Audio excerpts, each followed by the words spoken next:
Hey, how you doing? Welcome or welcome back to my channel. My name is Mariana, but you can call me Mari. And today I will be discussing Wuthering Heights. She said to me, "Oh, death." I know I decided and made it known that doing an academic review of such a novel like Wuthering Heights would be very difficult and not necessarily a journey I was willing to embark upon. However, while editing my raw review of the novel, I noticed that my initial words and my initial thoughts would not do this work justice. And that for me to be able to post something online for people to see, I needed to get my thoughts in order and make this review as clear as possible. So I did write a little script for it and I wrote it down so as not to fall into generalizations and repetitive language. And I will start by dividing it into sections. And first, I'll talk a little bit about how I actually read Wuthering Heights for the first time this January in preparation for the film that was coming out and is already out by the time I'm recording this. Emerald Fennell's version of Wuthering Heights with Margot Robbie and Jacob Elordi as main characters, as the main leads. Immediately after the movie was announced, I started to see negative discourse surrounding the movie's release, and the trailer made one thing even clearer. People who had read the novel were not happy with Fennell's take on Wuthering Heights. So what I gathered was that the highly stylized, vivid coloring of the trailer did not leave the fans happy with that what seemed to be a bland romantic interpretation of Catherine and Heathcliff's love story, if you can even call it that. And setting aside the fact that Fennell is already a polarizing director, best expressed by the love-hate relationship people have towards Saltburn, I personally really enjoyed that movie. I like both Margot Robbie and Jacob Elordi as actors, and I was really intrigued to see why it was such an issue that those two people were cast as Catherine and Heathcliff. The moment I started to read the novel, I quickly realized the issue. So let me focus on the novel for a second before I talk about adaptations, and of course, full spoilers ahead. So the novel is set in 1801, and our narrator is a man called Mr. Lockwood, who rents a house called Thrushcross Grange in the English countryside. I feel like if you don't say it with a British accent, it just doesn't hit as much, you know. Thrushcross Grange in the English countryside. Here we learn that his landlord is none other than Heathcliff, a wealthy man who lives in the ancient manor of Wuthering Heights, which is right next to the Grange, a little bit further away. After a strange night interacting with Heathcliff and hearing voices in his room, Mr. Lockwood asks Nellie Dean, the housekeeper, to tell him the story of Heathcliff and Wuthering Heights, because this man is very confused as to what is happening here, right? And immediately we get Nellie's perspective here. Nellie agrees to tell the story, and Lockwood actually writes it down from memory, and this is what we get as the main story of Wuthering Heights. I was immediately surprised by this because it's a classic Victorian trope of having a story within a story. The meta-narrative aspect of Victorian literature was immediately here to stay. And obviously we get an incredibly unreliable narrator through Nellie, and then also written down by Lockwood. So we get a narrative within a narrative. And Nellie, in her tale, she starts talking about her childhood, her experiences working as a servant girl in Wuthering Heights for Mr. Earnshaw, was the owner of the house and who had two children, which we later found out are Catherine and Hindley. First, these children are not very happy to receive an orphan boy that Mr. Earnshaw actually raises as his own when he goes to Liverpool and meets this young boy and takes him home with him. And again, at first, these two kids are not happy about it because this boy is dark-skinned and they call him a gypsy. Immediately, we get a rejection of Heathcliff as a boy. And at the beginning, we feel very pitiful towards this character, and we can empathize with the struggles that Heathcliff has at the beginning of his childhood, being introduced to this house where he doesn't fit in quite well. And over time, Catherine actually comes to like him, and then they develop this deep friendship, which then turns into love. They spend most of their days together, they do everything together, and after his wife's death, Mr. Earnshaw actually grows to prefer Heathcliff and shows a very clear favoritism of him over Hindley, his actual son. So obviously, because of this favoritism, Hindley becomes more and more jealous of this dynamic and starts being very, very cruel towards Heathcliff, even more so than before. More discriminatory and very verbally abusive as well. And 3 years later, Mr. Earnshaw also dies, and we have Hindley inherit Wuthering Heights, which obviously puts Heathcliff in a very terrible position, because now he is the one that's answering to Hindley, even though he's mistreated all the time. So again, we feel for Heathcliff put in this position that he didn't choose to be in, and ends up having to kind of serve for the manor and for the man he detests, Hindley, as a stable boy or just somebody who works the ground. And Hindley also gets married to Frances, and immediately starts again seeking revenge on Heathcliff. However, Heathcliff still remains very close to Catherine, and one night together, as they usually do, they would go out and play. They wander into Thrushcross Grange to make fun of the snobbish Linton children, and Catherine gets bit by a dog on the way there, and because of this, huge scandal arises, and then she is made to stay with the Linton children for 5 days, almost a week, until she recuperates, so that they can tend to her wounds. And during this time, Mrs. Linton takes her time to also show Catherine what it means to be a proper young lady. When we are introduced to Catherine, I immediately was very shocked to realize that I did not like this little girl at all. She was described as very bratty. She didn't seem to have any empathy towards anybody around her except for Heathcliff, perhaps afterwards. But even then, she behaves in a way that is very consistent with somebody who grew up wealthy and doesn't really have much worry in her mind about anything, really. And again, all of this is filtered through Nellie's perspective, and that's something also to keep in mind later when we talk about adaptation. And when Catherine returns then to Wuthering Heights after her time with the Lintons, she expresses her infatuation with one of the children, Edgar, making her, close relationship with Heathcliff a little bit complicated. So that starts happening. Tensions start building because of this. And Frances, Hindley's wife, actually dies after giving birth to their son, Hareton. And Hindley deals with it by becoming an alcoholic. He doesn't do very well with this grief of losing his son. And so he behaves even more cruelly towards Heathcliff. But eventually, we get again a sense that things are changing, things are shifting, because Catherine starts to actually voice her desire to, rise higher in the social ranks. And what can she do to achieve that? Well, of course, marry Edgar Linton.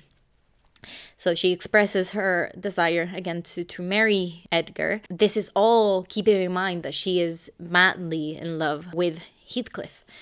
So this is where the famous quote arises of when she goes to Nellie to express that she wants to marry Edgar, but that she's also very much in love with Heathcliff.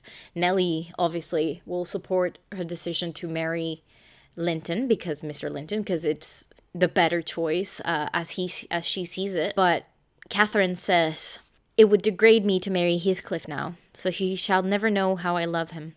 And that, not because he is handsome, Nelly, but because he's more myself than I am.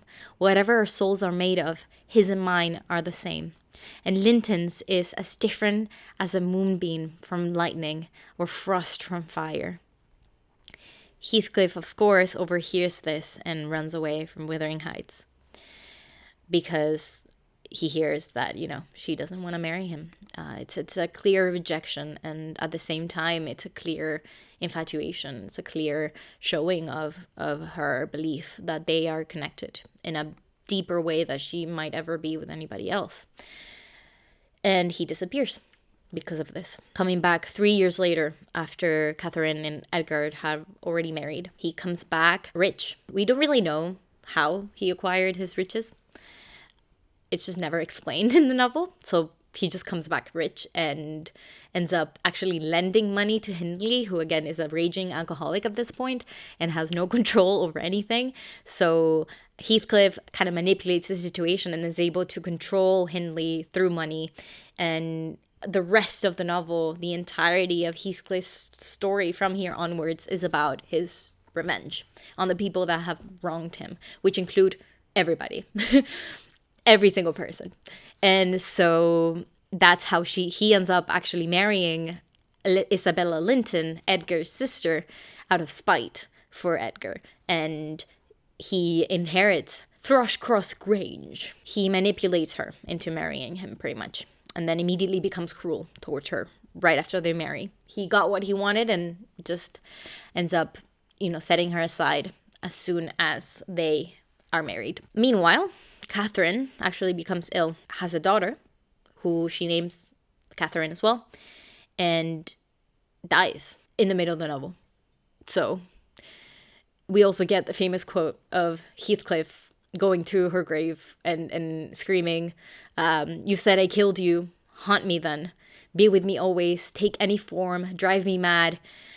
Only do not leave me in this abyss where I cannot find you." So he goes a little bit insane with grief. Isabella, with all this happening, flees to London and gives birth to Heathcliff's son, Linton, who she calls after her family's name.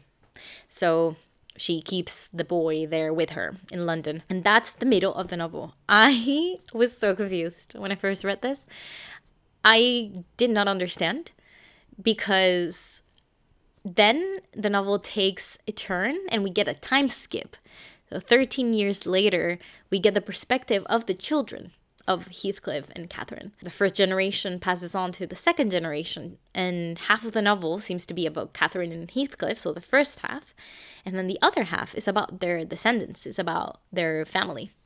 And I was extremely shocked again to see this, because I was convinced this was a love story. This was gonna be the whole shebang about Catherine and Heathcliff, and then again she dies in the middle of the novel, and that's how the first half ends.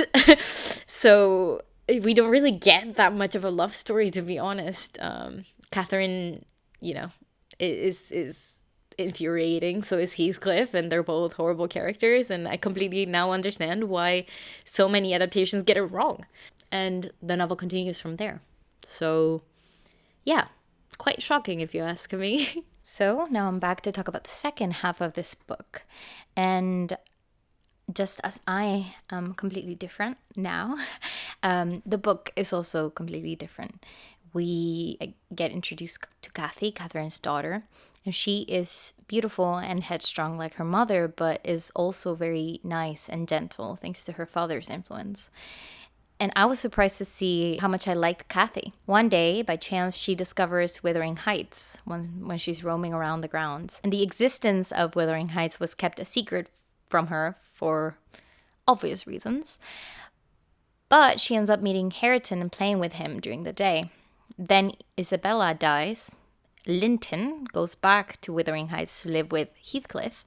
And Heathcliff is so cruel and mistreats his son, who is sick and whiny. He really doesn't like him. I would say mistreats him even worse than his mother.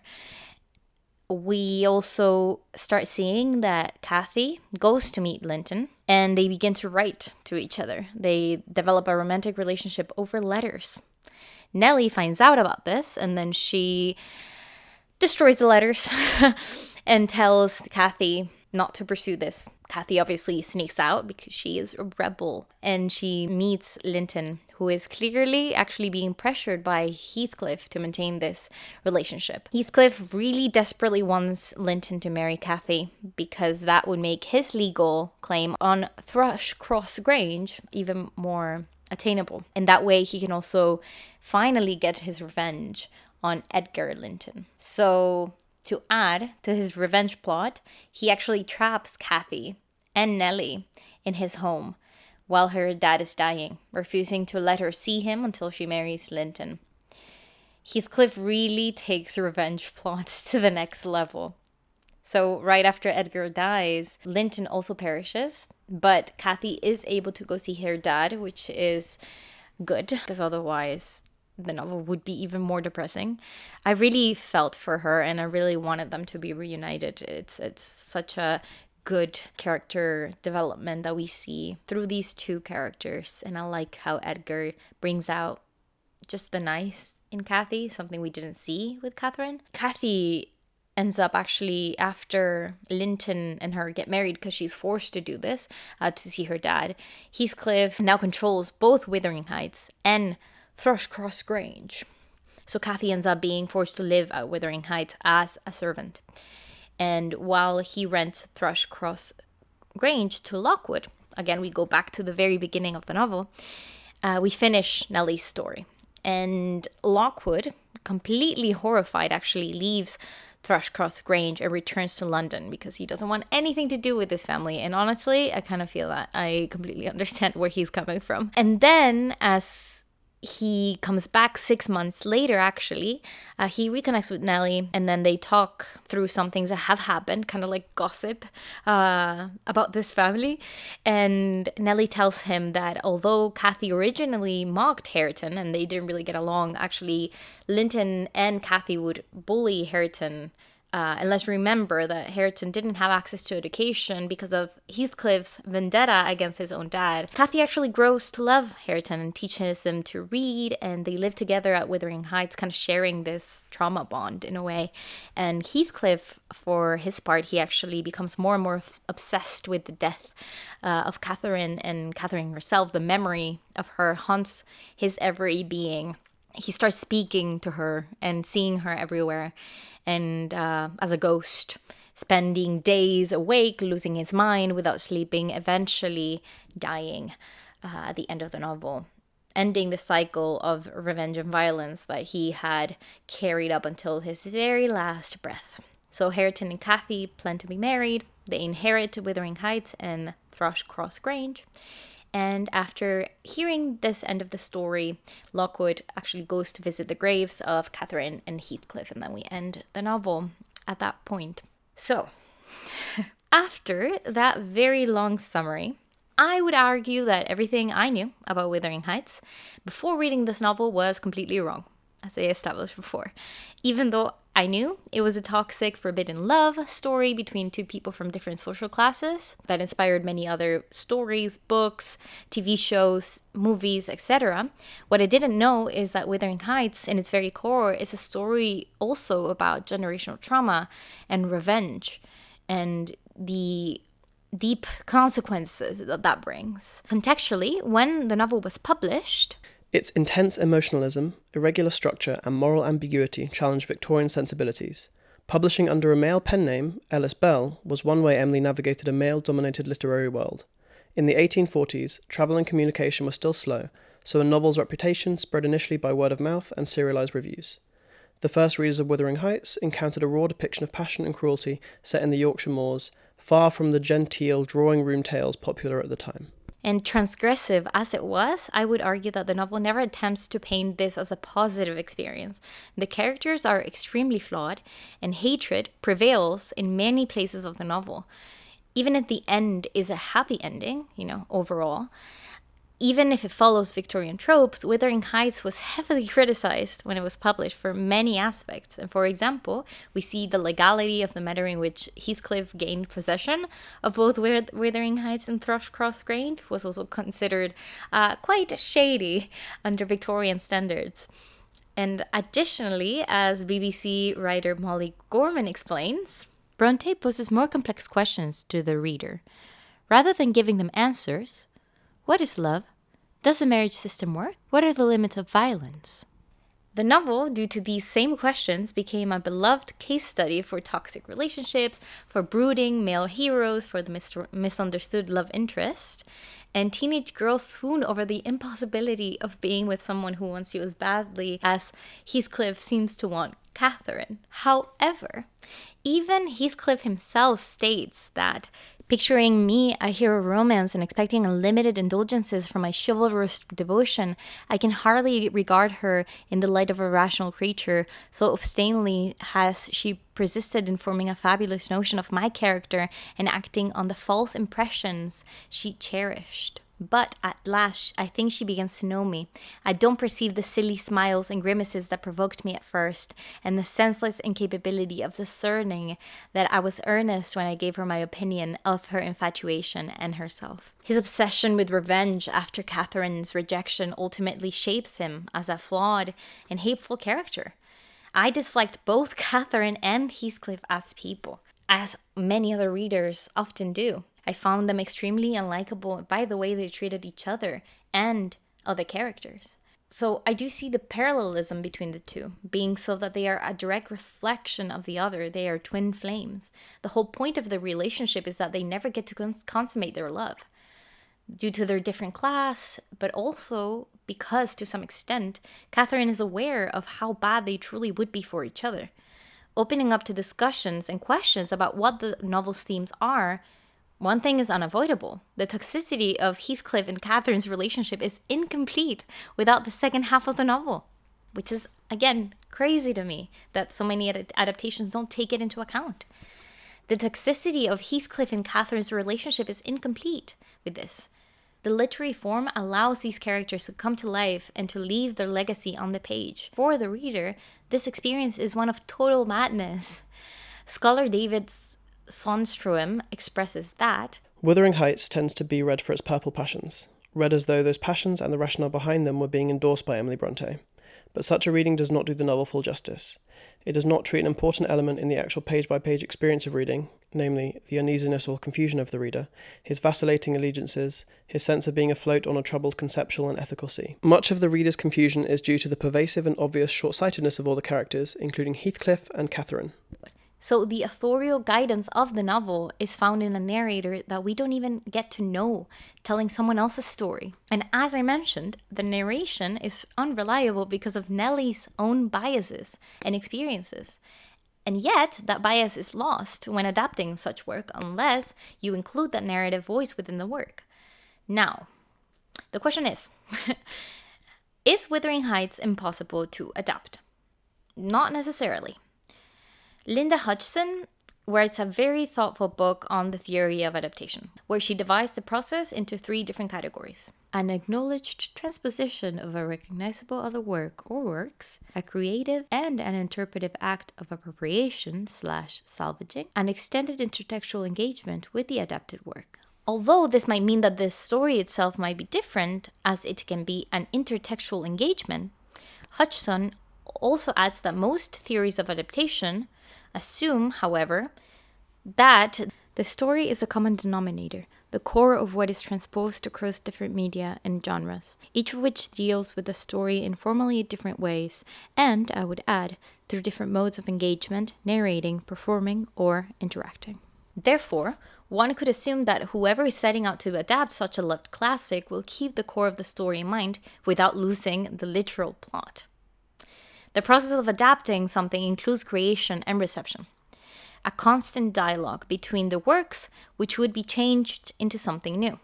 There might be also a very thin line between a faithful adaptation and a retelling, or a creation of a completely different story. If we go back to Fennell's movie, for example, it includes the name of its original work, and I don't think the fans of the novel are wrong for expecting the former rather than the latter, expecting a faithful adaptation rather than a retelling. The main issue that I'm seeing with Fennell's overall approach to the movie is that there's sort of a triangulation between the novel, her dream version of the novel, and the movie she created. She is in a dialogue with this version of her own 14-year-old self, but not with the original work. Or this triangulation doesn't allow her to be in a constant dialogue with the original work. So instead of engaging with the source material, she's having one with her own imagination, which is not necessarily what an adaptation or a faithful adaptation is meant to be. Now, my opinion is that I personally feel like the second part of the novel adds a lot more heart to the story.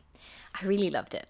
I connected more with the second generation suffering from their parents' previous decisions and being unable to move forward as long as they stuck to Heathcliff's abuse. Heathcliff is an extremely complex individual, made to be the embodiment of what trauma and hatred, class disparity, and discrimination can cause. There's a reason why he is described as ethnically ambiguous in the novel, while remaining a person of color. The erasure of that fact in most adaptations is relevant, and it is ultimately whitewashing. Let us now forget that the novel is narrated through Nellie's eyes. If I were to push another controversial opinion here, I agree with James Hafley's evaluation that the ultimate villain of this novel, of this story, is actually Nellie Dean. He argues that as Nellie herself is telling the story to Lockwood. It is her crowning act of villainy, and Lockwood's acceptance of it at face value is the ultimate comment upon his innocence. She will, of course, tell it so as to present herself in the genteel and upright role she fancies. She blames herself for what has happened only at times when she can be sure of his sympathising with her. In the crucial instances she is silent, and we must watch, rather than hear, the role she plays, or in other instances she manoeuvres herself out of the way by coy references to her ignorance, her youth, her excitement. She participates, replicates, and communicates the acts of violence, framing Heathcliff and Catherine as the instigators. When describing her relationship with Catherine, it is quite obvious that she would be described as a bratty, unlikable character, and Nellie never hides her disdain towards the young girl. Even in chapter 7, she says that, "I've had many a laugh at her perplexities and untold troubles, which she vainly strove to hide from my mockery. That sounds ill-natured, but he was so proud. It became really impossible to pity her distress, till she should be chastened into more humility. She did bring herself, finally, to confess, and confide in me. There was not a soul else that she might fashion into an advice," and swaying the reader to be convinced of her nature. And as we follow her perspective, it is clear that Heathcliff goes from being a pitiful boy to a hateful man. So my last thoughts on this whole debacle, this whole novel, is that the contradictions that the story presents are all part of the complexity of the novel. As Hafley also expresses, Emily Bronte renders her reader less rather than more ready to speculate.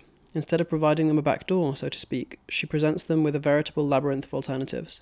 And rather than leaving them alone in their midst to choose and be tempted, she shuttles them about among the alternatives, checking in turn their every incipient formulation and sympathy. we as readers are lost inside her world. And I was left feeling like the utter mention of this as just a love story is reductionist and simply just not true of what the core of theme of Wuthering Heights is.